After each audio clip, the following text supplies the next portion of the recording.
Upo nami Kilo Finest Gharibu Mzinga ndani ya box Saibani. Azam TV kwa maana ya Azam Media Limited wametuheshimisha sana kwa upande wa football commentary katika kombe la dunia. Gharibu Mzinga, Nuruddin Selemani, Hashim Ibwe, Ramadhani Ngoda, Gwalugano Mwakalobo, bila kusahau pia mechi za mwishoni yametangaza Baraka Addison Mpenja. Wote hawa hapa, the first is Gharibu Mzinga. Picha la kutisha la Lionel Messi miaka 39 iliyopita. Alizaliwa katika jiji la Rosario, Santa Fe, Central Argentina. Mwaka 2007 kwa mara ya kwanza alikutana na Lamine Yamal, Messi akiwa na umri wa miaka 20, dhidi ya Lamine Yamal ambaye alikuwa na miezi 5 tu, na akamwogesha kwenye sabuni, kwenye beseni lenye maji ya sabuni. Unaweza kusema kama alimpa baraka za kumfanya kuwa moja ya mchezaji hatari kwenye kandanda. Lionel Messi, dunia ipo tayari kwa ajili ya kumwangalia atafanya nini leo hii.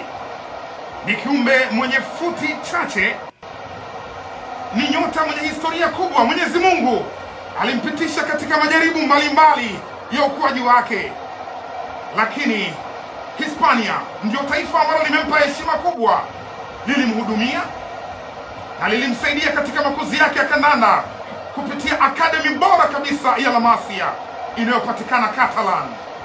Leo anakwenda kucheza dhidi ya taifa lililompa heshima kubwa, taifa ambalo mafanikio yake makubwa katika mpira wa miguu ameyapata huko. Lamine Yamal, bwana mdogo huyu mwenye bao moja kwenye kampeni hii mpaka sasa, naye anakwenda kutimiza ndoto yake ya kucheza fainali ya kombe la dunia mwaka 2026. Mbele yake ni Lionel Messi, La Pulga, nyota ambaye alimbariki akiwa mdogo tu wa miezi 5. Leo hii anakwenda kushare naye pitch moja, na akiwa mpinzani wake, kila mmoja kwa upande wake anakwenda kutetea bendera ya taifa lake. Kila mmoja mambo yako tofauti, wote kwenye vipindi tofauti wamepita La Masia, Catalan, lakini hapa ni watu tofauti kabisa wanakwenda kukutana katika World Extravaganza, kombe la dunia, mchezo wa fainali. Hispania, bingwa mara moja wa michuano hii, dhidi ya Argentina, bingwa mara 3 wa michuano hii, ambao wanatafuta rekodi ya Ujerumani na rekodi ya Italia katika kubeba ubingwa mara 4 wa kombe la dunia. The next is under 17 Hashim Ibwe, huyu hapa. Pedri, Mikel Merino anautaka Lamine Yamal, ni chaguo. Pambana kwenda akijaribu kutafuta njia tena, makutana na Sanabria, yuko chini akigaagaa na upa bila kula, wali mkafu wa Alex Baena. Oh, lucha Espanyol, Alex Baena. Fernando Muslera kwa tabu sana, amekaza miguu, akakaza fuvu, amekaza mwili na akasimama imara kwenye lango lake kwa muda wote. Alex Baena, Samba paka rampa ndani ya Guadalajara. Wanaong'aa ni Hispania, wanaotamba ni Hispania, na anajibu maswali magumu ambayo wengi wamekuwa wakiuliza. Alex Baena anaanza kufanya nini?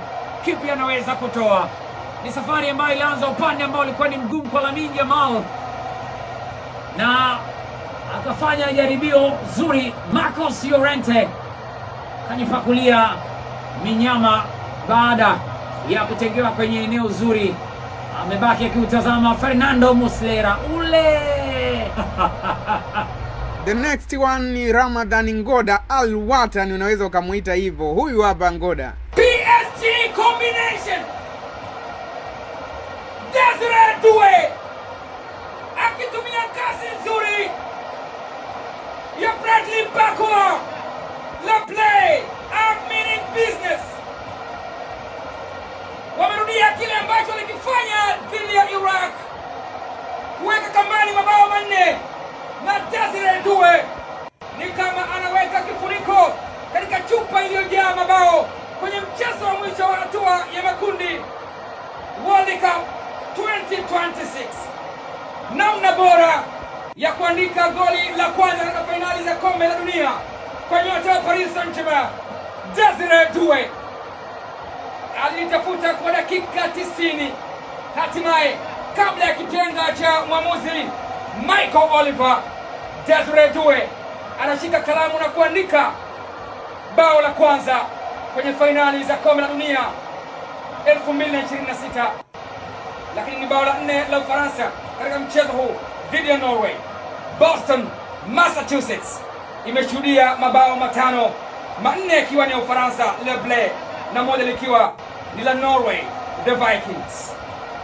Sekunde zikiwa zimesalia kabla ya mchezo huu kumalizika, Ufaransa wanaendelea kufurahia ubora waliokuwa nao kwenye kikosi chao. Norway wanaendelea kuumia na mabadiliko makubwa waliyofanya kwenye kikosi chao. Wameanza bila ya mshambuliaji wao Erling Haaland, wameanza bila ya Martin Odegaard, wameanza bila ya mlinda mlango Nyland, na wanapoteza mchezo kwa mabao 4-1 katika uwanja wa Boston. Kwa mara ya kwanza Ufaransa na Norway zikikutana katika mchezo wa kombe la dunia, na wanaoandika kalamu bora zaidi katika mchezo huu ni Le Bleu Ufaransa, ambao wanashuhudia nyota wao Ousmane Dembele katika fainali za 2026 akifunga hat-trick. Mimi ni Alwatan Ramadhan Goda, full time Boston, Massachusetts. Norway 1, Ufaransa 4. The next one pia ni Gualugano Makalobo. Huyu hapa sasa. Uruguay wataishia wapi? Ametokea pale goalkeeper Vozinha, anamfanyia dhihaka mchezaji wa Uruguay Darwin Nunez, naambia tulia hapo hapo tukuoneshe tunachezaje. Sekunde chache zimesalia kukamilika kwa dakika 90 za mchezo huu. Je, atarudia yale yale ya kombe la dunia 2002, draw ya 3-3 Uruguay na Senegal, ama yale yale yaliyotokea kombe la dunia 2010 1-1 dhidi ya Ghana? Kocha wa Uruguay haelewi, hesabu zake zimekataa. Diego Forlan huyo hapo, mshambuliaji wa zamani wa Uruguay, anashuhudia wanavyoteseka Uruguay hapa. Luis Suarez amekosa la kufanya, lakini Canobio bao lake halijasaidia Uruguay kupata alama 3 za mchezo huu. Ni kombe la dunia 2026, dakika 90 timilifu ilikuwa ni wakati wangu Gualugano Makalobo. Uruguay 2, Cape Verde 2. Anayefuata pia ni Leonard Musikula, the rising football commentator. Huyu hapa wapo nyuma, wanasaka bao lao la kwanza kwenye kampeni hizi. Jaza kona ndani, kuna nafasi.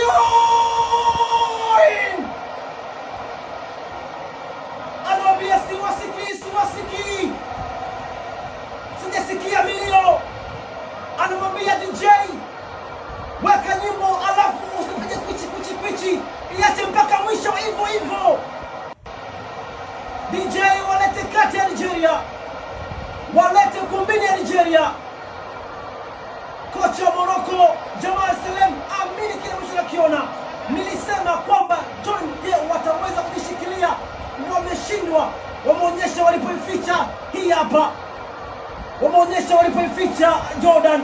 Tazama utosi mujarab wa nyota ya kipindi cha pili Nabil Benabouali, nyota mshambuliaji wa zamani wa Zebra Elitice, lakini nyota wa Gior anawatanguliza Algeria, anaweka mzani sawa Algeria. Na wa mwisho ni Nuruddin Selemani. Huyu hapa alikuwa ni football commentator wa muda sana kipindi kile. Mnawasikia kina Hassan Ahmed Mvula, mnasikia kina Barwani Muhuza, marehemu Charles Hilal, Mwenyezi Mungu ampumzishe mahala pema peponi. Alikuwa akisikika zaidi Nuruddin Selemani katika matangazo ya moja kwa moja ya mechi za ligi kuu na mashindano mengine ambayo yalikuwa yanachezwa hasa kule Zanzibar, pia huku ligi kuu, akiwa anatangaza sana mechi kutoka dimba la Jamhuri Stadium hapo Idodoma. Anajitahidi kusogea, mali inafika kwake Fernandez. Pablo Matias anapangusa wa kwanza Pablo. What a miss! Akiwa analiona lango, wenda alitaka kukavu mpira, lakini umemkatalia kwenye mahesabu ya mguu wake. Dodi Lukebio! Lukebakio! Dodi! Alimuinua coach wake Jose Garcia, lakini vipigo vinakataa kwa mara nyingine tena. Kevin yake ya mguu wa kushoto ilimtaabisha mlinda mlango aliweza, lakini mpira ulipenda zaidi nje kuliko kuingia ndani ya nyavu. Zimekamilika dakika 90 kutoka Los Angeles. Walikuwa na Nurdin Selemani. Belgium 0, Iran 0. Kwaheri. Achraf Hakimi na nafasi nyingine kwa Morocco. Drama. Tizama ile kutoka kwa Issa Diop. Kama unadhani ilimalizika, tizama tena. Waswahili wanasema uzee wa Simba sio ujana wa fisi. All the best wote wameua sana, japo aliyepata nafasi kubwa zaidi ni Garibu Mzinga kutokana na kile ambacho anakionyesha uwezo wake kuwa mkubwa na kukubalika zaidi kwa mashabiki wa kidimandi. Atangaze mechi nyingi zaidi. Amekuwa akijitahidi namna ambavyo anafanya simulizi data, kufuatilia zaidi historia za wachezaji, mchezo husika na kuleta ile ladha ya kuwasimulia watu, na watu wameweza kuikubali zaidi. So wewe utachagua ni upi ambaye amefanya the best zaidi? Bomba sana na kuwapa credit Azam TV kama ambavyo mwanzo nimesema, kwa sababu kabla hawakuwahi kuonesha kombe la dunia. Hii ni The Purple Estate Balabala TV. Usisahau kubonyeza neno subscribe ili uwe wa kwanza kupata taarifa kwa maana trends na latest updates punde tu zinapokuwa zinatoka. Usisahau pia kunifollow mimi pale Instagram. Andika Kizazi Juaji, andika Don Balabala. Burudani ni michezo, michezo ni burudani. Sanaa kipaji, maarifa mtaji.